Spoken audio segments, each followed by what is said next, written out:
അച്ഛനും ആൺമക്കളും ചേർന്ന് പായസത്തിന് വേണ്ട പാലൊക്കെ പിഴിഞ്ഞു വെച്ചു. പായസം വെച്ചത് സിദ്ധുവിൻ്റെ നേതൃത്വത്തിലായിരുന്നു. മിക്കവാറും ഓണത്തിന് സിദ്ധുവാണത്രേ പായസം വെക്കുന്നത്. അവിയലും കാളനും ഓലനും പച്ചടിയും തോരനും മെഴുക്കുപുരട്ടിയും പരിപ്പും സാമ്പാറും എന്നുവേണ്ട എല്ലാ വിഭവങ്ങളും ഉച്ചയ്ക്ക് 1 മണിയോടുകൂടി ഡൈനിങ് ടേബിളിൽ നിന്നിരുന്നു. അവസാനമായി പപ്പടം കൂടി കാച്ചിവെച്ച ശേഷം പ്രഭ വിഷ്ണുവിനെയും കൂട്ടി തുടിയിലേക്ക് ഇറങ്ങി. വാഴയില എടുക്കുവാൻ വേണ്ടി അമ്മയും മകനും കൂടി വാഴയിലയൊക്കെ എടുത്ത് കൊണ്ടുവന്ന ശേഷം തുടച്ചു വൃത്തിയാക്കി ഒരു പുൽപ്പായ വിരിച്ച് എല്ലാവരും കൂടി തറയിലേക്കിരുന്നു. സദ്യവട്ടങ്ങളൊക്കെ സ്ത്രീജനങ്ങൾ ഇലയിലേക്ക് വിളമ്പി. ഇനി ആവശ്യമുള്ളതൊക്കെ എടുക്കാമെന്ന് പറഞ്ഞ് ബാക്കി കറികളും മറ്റും എടുത്തു വെച്ച് ഒരു സ്റ്റീൽ ചരുവത്തിൽ ചൂട് പായസവും കൊണ്ടുവന്നു. അങ്ങനെ വളരെ സന്തോഷത്തോടു കൂടി അവർ എല്ലാവരും ആ വർഷത്തെ ഓണസദ്യ കഴിച്ചു. പായസം വളരെ രുചികരമായിരുന്നു. മീരയുടെയും അമ്മാളുവിൻ്റെയും വീട്ടിലേക്ക് കൊണ്ടുപോകുവാനായി പ്രഭ പായസം പകർന്നു വെച്ചിട്ടുണ്ട്. എല്ലാവരും പിന്നീട് അവരവരുടെ റൂമിലേക്ക് പോയി. മീരയും കുട്ടികളും വേഗം റെഡിയായി ഇറങ്ങാൻ സിദ്ധു നിർദ്ദേശം കൊടുത്തു. അതുകൊണ്ട് എല്ലാവരും പെട്ടെന്ന് ഡ്രസ്സൊക്കെ മാറ്റി ഒരുങ്ങി ഇറങ്ങി വന്നു. വൈകാതെ തന്നെ മീരയുടെ അച്ഛൻ്റെയും അമ്മയുടെയും അടുത്തേക്ക് പോകുകയും ചെയ്തു. അമ്മാളു ആണെങ്കിൽ അവളുടെ വീട്ടിലേക്ക് കൊണ്ടുപോകാനുള്ള ഓണക്കോടികളൊക്കെ സെറ്റാക്കി എടുത്തു വെച്ചു. ധാവണി എടുത്ത് ബെഡിലേക്ക് വെച്ചു. വിഷ്ണു വെറുതെ ഫോണിൽ നോക്കി കിടപ്പുണ്ട്. ഇനി നിന്റെ വീട്ടിലേക്ക് കുറച്ച് സമയം റെസ്റ്റൊക്കെ എടുത്തിട്ട് പോകാം അല്ല അമ്മാളുവേ? വിഷ്ണു ചോദിച്ചതും പെണ്ണൊന്ന് അവനെ ദേഷ്യത്തിൽ നോക്കി. എന്താടി ഉണ്ടക്കണി? റെസ്റ്റ് എടുക്കാൻ അനുവദിച്ചാൽ മതി, അല്ലാതെ ഡയലോഗ് മാത്രം വേണ്ട കേട്ടോ. ഇപ്പം അങ്ങനെയായോ? ആയി. ഒരല്പം ദാക്ഷിണ്യം കാണിച്ചപ്പോൾ തലേ കയറി നിരങ്ങുന്നോ? എപ്പോ? ഇന്നലെ മിനിഞ്ഞാന്നും. എന്തേ ഓർമ്മയില്ലേ വാദ്യാർക്ക്? കലിപ്പിൽ അവനെ ഒന്ന് നോക്കിയിട്ട് പെണ്ണ് ഡ്രസ്സിംഗ് റൂമിലേക്ക് പോയി. അവളുടെ പോക്കും നോക്കി അവൻ ബെഡിൽ കിടന്ന് ചിരിച്ചു. വൈകുന്നേരമായപ്പോൾ വിഷ്ണുവും അമ്മാളും കൂടി അവളുടെ വീട്ടിലേക്ക് പോയി. അടുത്ത ദിവസം ഉച്ചയ്ക്ക് ശേഷം മടങ്ങി വരാമെന്നായിരുന്നു അമ്മാളു പ്രഭയെ അറിയിച്ചു. വൈകുന്നേരമായപ്പോൾ വിഷ്ണുവും അമ്മാളുവും കൂടെ അവളുടെ വീട്ടിലേക്ക് പോയി. അടുത്ത ദിവസം ഉച്ചയ്ക്ക് ശേഷം മടങ്ങി വരാമെന്നായിരുന്നു അമ്മാളു പ്രഭയെ അറിയിച്ചത്. സത്യത്തിൽ വിഷ്ണുവിനോട് അവൾ ആ കാര്യത്തെക്കുറിച്ചൊന്നും സൂചിപ്പിച്ചിരുന്നില്ല. പോകും വഴിയാണ് അമ്മാളു അവനോട് 2 ദിവസം വീട്ടിൽ നിന്നിട്ട് വന്നാലോ എന്ന് ചോദിച്ചത്. അവൻ മറുപടിയൊന്നും പറയാതെ ഡ്രൈവിങ്ങിൽ മാത്രം ശ്രദ്ധ കേന്ദ്രീകരിച്ചു. വിഷ്ണുവേട്ടാ, കേൾക്കുന്നില്ലേ? ഇതെന്തോന്നും മിണ്ടാത്തെ? ഇനി എന്തിനാ വെറുതെ നീ 2 ദിവസത്തേക്ക് അവിടെ നിൽക്കുന്നത്? പോയിട്ട് നമുക്ക് 2 ആൾക്കും തിരികെ വന്നാൽ പോരെ? എന്തായാലും ഓണം വെക്കേഷൻ അല്ലേ? അച്ഛനും അമ്മയ്ക്കും ആഗ്രഹമുണ്ട് ഞാൻ കുറച്ച് ദിവസം അവിടെ ചെന്ന് നിൽക്കണമെന്ന്. എന്നാൽ നിന്റെ ഇഷ്ടം പോലെ ചെയ്തു, നോ പ്രോബ്ലം. അത്ര താല്പര്യമില്ലാത്ത മട്ടിൽ വിഷ്ണു പറഞ്ഞു. അത് കണ്ടതും അമ്മാളുവിന് ചിരി പൊട്ടി. എന്നെ അടുത്തുനിന്ന് പറഞ്ഞുവിടാൻ തീരെ താല്പര്യമില്ലല്ലേ? റീസണൊക്കെ എനിക്ക് മനസ്സിലാവും കേട്ടോ. നീ നിന്നോ അമ്മാളു, അതിനെനിക്ക് യാതൊരു പ്രോബ്ലവും ഇല്ലെന്നേ. ഒരാഴ്ച കഴിഞ്ഞ് വന്നാൽ മതി. നിന്റെ അച്ഛനും അമ്മയ്ക്കും നിനക്കൊക്കെ സന്തോഷമാകട്ടെ. കുശുംബനാണല്ലേ? അമ്മാളു ചിരിച്ചുകൊണ്ട് മുഖം തിരിച്ച് അവനെ നോക്കി. ആണോ? അവൻ മറുചോദ്യം ചോദിച്ചപ്പോൾ പെണ്ണ് അതേ എന്ന് തലകുലുക്കി. വിഷ്ണുവിന് സങ്കടം ഉണ്ടെങ്കിൽ ഞാൻ നിൽക്കില്ല, തിരിച്ചു പോരാം. സങ്കടമൊക്കെ ഉണ്ടടി പെണ്ണേ. നിന്നെ എൻ്റെ അരികിൽ നിന്നും എവിടേക്കും വിടാൻ ലേശം പോലും ഇഷ്ടമില്ല. അതാണ് വാസ്തവം. പിന്നെ അമ്മാവനും അമ്മായി ആവശ്യപ്പെടുമ്പോൾ മോശമല്ലേ? നീ നിന്നോ. അത്രയും നേരം ഗൗരവത്തിലിരുന്നവൻ പെട്ടെന്ന് ഉള്ളു തുറന്നു. ആ സമയത്ത് അവളുടെ ഫോൺ റിങ് ചെയ്തു. ലേഖയായിരുന്നു വിളിച്ചത്. ഹലോ അമ്മേ, ഞങ്ങൾ എത്താറായി, ഒരു 10 മിനിറ്റ്. അമ്മാള് ഫോൺ കട്ട് ചെയ്ത് ബാഗിലേക്ക് വെച്ചു. വിഷ്ണു നല്ലൊരു ബേക്കറി നോക്കി വണ്ടി ഒതുക്കി നിർത്തിയ ശേഷം ഇറങ്ങിച്ചെന്ന് കുറച്ച് സ്വീറ്റ്സ് ഒക്കെ വാങ്ങി. അമ്മാളുവിന് ഐസ്ക്രീമും ചോക്ലേറ്റും ഒക്കെ ആയിട്ട് അവൻ വന്ന് വണ്ടിയിൽ കയറി. വിഷ്ണുവേട്ടാ, വണ്ടി എടുക്കുന്നതിന് മുമ്പ് നമുക്ക് ഐസ്ക്രീം കഴിച്ചു തീർക്കണം, ഇല്ലെങ്കിൽ ദേഹത്തൊക്കെ ആവും. പറയുന്നതിനൊപ്പം തന്നെ അവൾ ഐസ്ക്രീം തുറന്ന് കുറച്ചെടുത്ത് വായിലേക്ക് വെച്ചു. അതിനുശേഷം അവൻ്റെ വായിലേക്കും വെച്ചു കൊടുത്തു. നിനക്ക് വേറെന്തെങ്കിലും വേണമായിരുന്നോ? വേണ്ട ഏട്ടാ, ഇത് മതി. അത് കഴിച്ച ശേഷം ചോക്ലേറ്റ് കൂടി ഒരെണ്ണം എടുത്ത് പൊട്ടിച്ചു. വേറെ ഒരെണ്ണം എടുത്ത് അമ്മയ്ക്കും അച്ഛനും കൊടുക്കാനും വെച്ചു. സ്വന്തം വീട്ടിലെത്തിയപ്പോഴും അവൾക്ക് ആകെ സന്തോഷമായി. അത്രയും നേരം വിഷ്ണുവോട് കൊഞ്ചിക്കൊണ്ടിരുന്നവൾ വണ്ടി നിർത്തിയതും ഡോറ് തുറന്ന് ഓടിച്ചെന്ന് അച്ഛൻ്റെയും അമ്മയുടെ അരികിലേക്ക്. ഇരുവരുടെയും കവിളിൽ മാറി മാറി ഉമ്മയൊക്കെ കൊടുത്ത് അവൾ അവരുടെ ചെല്ലക്കിടാവായി മാറി. രാമൻ ഇറങ്ങിച്ചെന്ന് വിഷ്ണുവിനെ സ്വീകരിച്ചു. അവൻ ഡിക്കി തുറന്ന് ഓണക്കോടികളൊക്കെ എടുക്കുന്നത് കണ്ടതും അമ്മാളു അവനെ സഹായിക്കാൻ വേണ്ടി ചെന്നു. ഇരുവരും കൂടി പായസവും സ്വീറ്റ്സും ഡ്രസ്സും ഒക്കെ ആയിട്ട് സന്തോഷത്തോടെ കയറി വരുന്നത് കണ്ടപ്പോൾ ലേഖയ്ക്ക് തൻ്റെ മനസ്സ് നിറഞ്ഞു. അവർക്ക് 2 ആൾക്കും പിന്നെ കുടുംബത്തിലെല്ലാവർക്കും ഡ്രസ്സൊക്കെ രാമനും ലേഖയും വാങ്ങി വെച്ചിട്ടുണ്ടായിരുന്നു. അമ്മാളു ഒന്നൊന്നായി എടുത്തു നോക്കി. എല്ലാം അവൾക്ക് ഒരുപാട് ഇഷ്ടമായി. വിഷ്ണുവിൻ്റെ ഷർട്ടിൻ്റെ സൈസൊക്കെ ലേഖ നേരത്തെ അമ്മാളുവിനോട് ചോദിച്ചു മനസ്സിലാക്കി വെച്ചിരുന്നു. അതുപോലെ തന്നെ സിദ്ധുവിൻ്റെയും അച്ഛൻ്റെയും ഒക്കെ വിഷ്ണുവിൻ്റെ ഷർട്ട് അവന് പാകമായിരുന്നു. അമ്മാളുവിനൊരു ടോപ്പും ഒരു സെറ്റും ഉണ്ടും അതെല്ലാം എടുത്ത് വെച്ചു നോക്കിക്കൊണ്ട് അമ്മാളു അതിലെ പാറി നടന്നു. അവൾ വന്നതും വീടുണർന്നു എന്ന് വേണം പറയാൻ. ആകെക്കൂടി ബഹളമാണ് പെണ്ണ്. ഉറക്കെയാണ് അവളുടെ സംസാരമൊക്കെ. തൻ്റെ വീട്ടിൽ പതുങ്ങിക്കൂടി ഇരിക്കുന്നവളാണോ എന്ന് വിഷ്ണു പോലും ശങ്കിച്ചു. 2 ദിവസം നിന്നിട്ട് വന്നാൽ മതിയെന്ന് വിഷ്ണു പറഞ്ഞെങ്കിലും പിറ്റേ ദിവസം പുറപ്പെടാൻ നേരം അവളായിരുന്നു ആദ്യം വണ്ടിയിൽ കയറിയത്. എനിക്കും പറ്റില്ലേട്ടാ, കാണാതെ ഇരുന്ന ചങ്ക് പൊട്ടുന്നേ, ചുണ്ടു കൂർപ്പിച്ച് പറയുന്ന അമ്മാളുവിൻ്റെ കവളിൽ വിഷ്ണു ഒന്ന് തലോടി. എനിക്കും അങ്ങനെ തന്നെയാടി. പിന്നെ നിനക്ക് താല്പര്യമാണെങ്കിൽ നിന്നോട്ടെ എന്ന് കരുതി. അതുകൊണ്ടാണ് മനസ്സോടെ ആണെങ്കിൽ സമ്മതിച്ചത്. ഇനി ഇടയ്ക്കൊക്കെ ശനിയാഴ്ചകളിൽ വരാൻ നോക്കാം. എന്നിട്ട് തിങ്കളാഴ്ച ഇവിടുന്ന് കോളേജിൽ പോവാം. ഏട്ടനും വരണേ?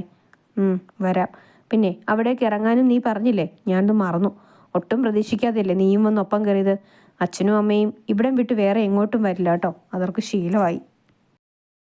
അങ്ങനെ ഓണം കഴിഞ്ഞു. പിന്നീട് വേണിയുടെ വിവാഹമായിരുന്നു. തലേ ദിവസം എല്ലാവർക്കും കൂടി പോകാമെന്നും ശേഷം വന്ന് ഷീലാമ്മയുടെ വീട്ടിൽ നിൽക്കാമെന്നുമായിരുന്നു എല്ലാവരുടെയും തീരുമാനം. അല്പം മടിയുണ്ടെങ്കിലും അമ്മാളും അതിന് സമ്മതം മൂളി. പിന്നെ വിഷ്ണുവിന് ഇപ്പോൾ അവളെ കാര്യമായതുകൊണ്ട് വലിയ പ്രശ്നമൊന്നും ഉണ്ടാവില്ല എന്നോർത്തു. ഷീലാമ്മയുടെ വീട്ടിൽ സ്റ്റേ ചെയ്യുന്ന കാര്യം പറഞ്ഞപ്പോൾ അമ്മാളുവിൻ്റെ മുഖം മങ്ങിയത് വിഷ്ണു കണ്ടുപിടിച്ചിരുന്നു. അന്ന് കിടക്കാനായി മുറിയിലെത്തിയപ്പോൾ അവൻ ആ കാര്യത്തെപ്പറ്റി അവളോട് ചോദിക്കുകയും ചെയ്തു. അവർക്കൊന്നിനോട് തീരെ താല്പര്യമില്ല വിഷ്ണു ഏട്ടാ. സത്യം പറഞ്ഞാൽ എനിക്കതുകൊണ്ട് മടിയാ അവിടേക്ക് വരാൻ തന്നെ. നീ ഒന്നും കാര്യമാക്കണ്ട. ഇനി കൂടുതലൊന്നും പറയാതെ ഞാൻ നോക്കിക്കോളാം. ഓ പിന്നെ അന്ന് ഞാൻ കുറെ കണ്ടതാ. അവൾ കെറുവോടെ മുഖം വീർപ്പിച്ചു. അതൊക്കെ അന്നല്ലേ. അങ്ങനെ സംഭവിച്ചു പോയടാ, സോറി. അരികിലായി കിടക്കുന്നവളെ പിടിച്ച് തന്നോട് അടുപ്പിച്ചുകൊണ്ട് വിഷ്ണു പറഞ്ഞപ്പോൾ അമ്മാള് കുതറി മാറി. വേണ്ട വേണ്ട, ഒരുപാട് ഒലിപ്പിക്കേണ്ട. അവിടെ അനങ്ങാതെ കിടന്നാൽ മതി. നിങ്ങൾ എന്നോട് കാണിച്ചതൊക്കെ ഓർക്കുമ്പോൾ ഉണ്ടല്ലോ അന്ന് ഞാൻ അനുഭവിച്ച സങ്കടം പറയുകയും അവളുടെ വാക്കുകൾ പതറി. സോറി മൊത്തേ, അതിനൊക്കെ 1000 ഇരട്ടിയിട്ട് ഞാനിപ്പോൾ നിന്നെ സ്നേഹിക്കുന്നില്ലേ. ഇനി നിന്റെ കാല് പിടിച്ച് ഞാൻ മാപ്പ് പറയണോ? ഞാൻ അതിനും റെഡി. പോരെ മാപ്പ്? എൻ്റെ അമ്മാളൂട്ടിനെ വിഷമിപ്പിച്ചതിനും കരയിപ്പിച്ചതിനുമൊക്കെ 1000 മാപ്പ്. ഇനി എൻ്റെ മരണം വരെയും നിന്നെ ഞാൻ സങ്കടപ്പെടുത്തില്ല. വാക്ക്. ഷോ വിഷ്ണു ഏട്ടാ, എന്തേ കാണിക്കുന്നേ? ഒന്ന് വിടൂന്നേ പ്ലീസ്. അവൾ തൻ്റെ കഴിവിൻ്റെ പരമാവധി ശ്രമിച്ചു നോക്കി. പക്ഷേ വിഷ്ണുവിൻ്റെ പിടുത്തം മുറുകുകയാണ് ചെയ്തത്. ഏട്ടാ എന്താ ഇത്? ഓ, എൻ്റെ കഷ്ടകാലത്ത് ഞാൻ ഇന്ന് പറഞ്ഞു പോയതാ, അതിന് ഇത്രമാത്രം പ്രശ്നമാക്കിയോ? അമ്മാളു അവൻ്റെ അരികിലേക്ക് അല്പം കൂടി ചേർന്നിരുന്നുകൊണ്ട് ആ മുഖം പിടിച്ചുയർത്തി നോക്കിയപ്പോഴാണ് കണ്ടത് അവൻ്റെ മിഴികളിൽ നീർത്തിളക്കം. വിഷ്ണുവേട്ടൻ കരയാണോ? അവൾ അവൻ്റെ മുഖം കൈക്കൊമ്പിളിലെടുത്തപ്പോൾ വിഷ്ണു കണ്ണുനീർ തിടച്ചുകൊണ്ട് എഴുന്നേറ്റിരുന്നു. പെട്ടെന്ന് അവൾ അവനെ ആഞ്ഞു പുണർന്നു. ഞാൻ വെറുതെ ഓരോന്നും പറഞ്ഞതാ, അത് ഇത്രമാത്രം സീരിയസ് ആയിട്ട് എടുത്തോ? ഇനി എന്നെ കൂടെ കരയിക്കാനാണോ? അപ്പോഴേക്കും അവളും കരഞ്ഞു പോയിരുന്നു. എനിക്കറിയാം നീ ഒരുപാട് കരഞ്ഞിട്ടുണ്ടെന്ന്. എൻ്റെ ഓരോരോ പൊട്ട വിചാരങ്ങൾ, അതുകൊണ്ട് സംഭവിച്ചതാണ്. എൻ്റെ അമ്മാളോട് എന്നോട് ക്ഷമിക്ക്. വേണിയെ എനിക്കിഷ്ടമല്ലായിരുന്നു. അവൾ എന്നെ ഒരുപാട് തവണ പരിഹസിച്ചു, അതും എല്ലാവരുടെയും മുന്നിൽ വെച്ച്. അന്നൊക്കെ ഒരുപാട് വിഷമമായി, ചങ്ക് പൊട്ടും പോലെയായിരുന്നു. പിന്നെ ഏട്ടനോട് ഒരിക്കൽ പോലും എനിക്ക് ദേഷ്യവും പിണക്കവും ഒന്നുമില്ലായിരുന്നു, ഇഷ്ടം മാത്രം. അന്നും ഇന്നും എന്നും. അമ്മാളുവ നെഞ്ചിലേക്ക് പറ്റിച്ചേർന്ന് വീണ്ടും പറഞ്ഞു. കഴിഞ്ഞതൊക്കെ കഴിഞ്ഞു. പക്ഷേ ഇനി നിന്റെ നേർക്ക് ആരും വിരൽ ചൂണ്ടില്ല പെണ്ണെ, ആ ഉറപ്പ് ഞാൻ തരാം. പോരെ? അവൻ പറഞ്ഞു കഴിഞ്ഞതും അവൾ ആ നെഞ്ചിൽ ചെറുതായി ഒന്ന് കടിച്ചു. യോ ദുഷ്ടേ, നിന്റെ ചോര കുടിക്കുവോ? ബെഡിലേക്ക് കിടക്കുന്നതിനിടയിൽ വിഷ്ണു അമ്മാളുവിനെ നോക്കി ചിരിച്ചു. എന്നിട്ട് അവളെ പൊതിഞ്ഞു പിടിച്ചു. പതിയെ അവൻ അവളുടെ കാതിൽ എന്തോ ഒന്ന് ചോദിച്ചു. ദേ അടയിൽ കിടന്നോണം കേട്ടല്ലോ. വെളച്ചെടുത്താൽ ഈ അമ്മാളും ആരാണെന്ന് അറിയും. അതൊക്കെ ഞാൻ ഒരാഴ്ച മുന്നേ ശരിക്കും അറിഞ്ഞു മോളെ. ഇനി എന്തേലും ഉണ്ടോയെന്ന് കൂടിയൊന്ന് ചെയ്യാനാണ്. ഛേ, നമുക്ക് അവളെ ചെയ്തേയുള്ളൂ പറയാൻ. ആണല്ലേ വിഷ്ണു ഏട്ടാ? എനിക്കെന്തിനാന്നാണോ? അതും എൻ്റെ ഭാര്യ എടുത്ത് ഇങ്ങനെ കിടക്കുമ്പോൾ. മതി പറഞ്ഞത്. നാളെ കാലത്തെ പോകേണ്ടതല്ലേ, ഉറങ്ങിക്കോ. അത്രയും ദൂരം ഡ്രൈവ് ചെയ്യേണ്ടതല്ലേ ഏട്ടാ? അവൾ അവനോട് വീണ്ടും ചെന്നപ്പോൾ വിഷ്ണു എന്തൊക്കെയോ തീരുമാനമെടുത്ത് കഴിഞ്ഞിരുന്നു. അടുത്ത ദിവസം രാവിലെ അമ്മാൾ ഉണർന്ന് അടുക്കളയിൽ ചെന്നപ്പോൾ അപ്പച്ചി ഇഡ്ഡലിയും സാമ്പാറും വെക്കാനുള്ള ധൃതിയിലാണ്. മീരേട്ടത്തി എവിടെ? കണ്ടില്ലല്ലോ. അവളുടെ ബ്ലൗസ് ടൈറ്റാണെന്ന് അത് അടിച്ച് ശരിയാക്കുവാ മോളെ. നമ്മൾ എപ്പോഴൊക്കെ ഇറങ്ങുന്നത്? ബ്രേക്ക്ഫാസ്റ്റ് കഴിഞ്ഞിറങ്ങാമെന്നാണ് അച്ഛൻ പറഞ്ഞത്. വിഷ്ണു എഴുന്നേറ്റോ?